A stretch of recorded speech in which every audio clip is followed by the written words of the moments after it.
Hi everyone, I'm Adina Sakla from ParentingSimply.com. Today's parenting tip comes from the book Between Parent and Child by Dr. Gannat. This is an oldie but goodie. It was published in 1965. It is a worthwhile read.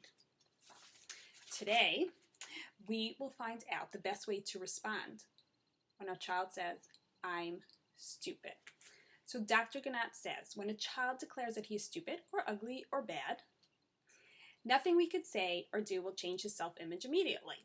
A person's ingrained opinion of himself resists direct attempts at alteration. When a child expresses a negative view of himself, our denials and protests are of little help to him.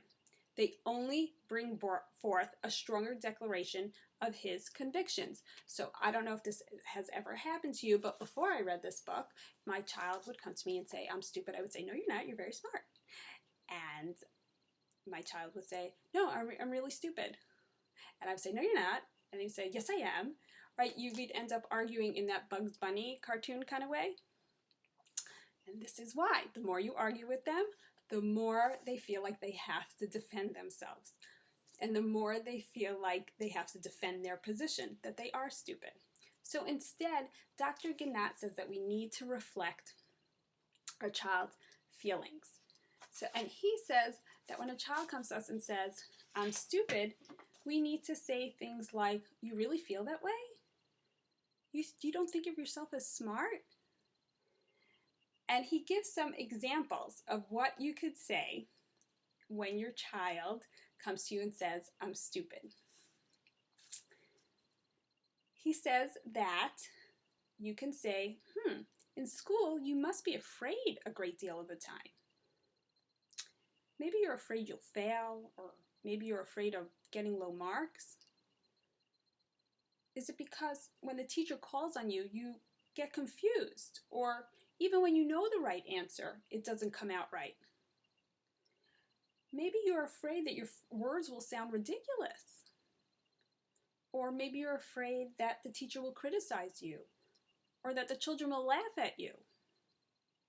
So many times, you might prefer to say nothing." So what you're doing here is you're really reflecting your child's feelings and trying to understand why they feel stupid and giving them some ideas of why they may feel that way. You could say, "I guess you can remember times when you said something and they laughed at you. It made you feel stupid in your own eyes, hurt and angry too." And all these things really encourage a child to think and feel understood. And then Dr. Gannat says, after your whole conversation, you want to say something like, "Look, in my eyes, you're a fine person, but you have a different opinion of yourself." In that way, you show them that you think that they're great and you believe in them, but they're allowed to keep their own opinion. And what happens is, if you say that to your child, they might start to think, "Hey, my parent understands me and considers me a fine person. Perhaps I am not that worthless." Right? This conversation might not change the child's image of himself right then and there, but it may plant in him a seed of doubt about his inadequacy.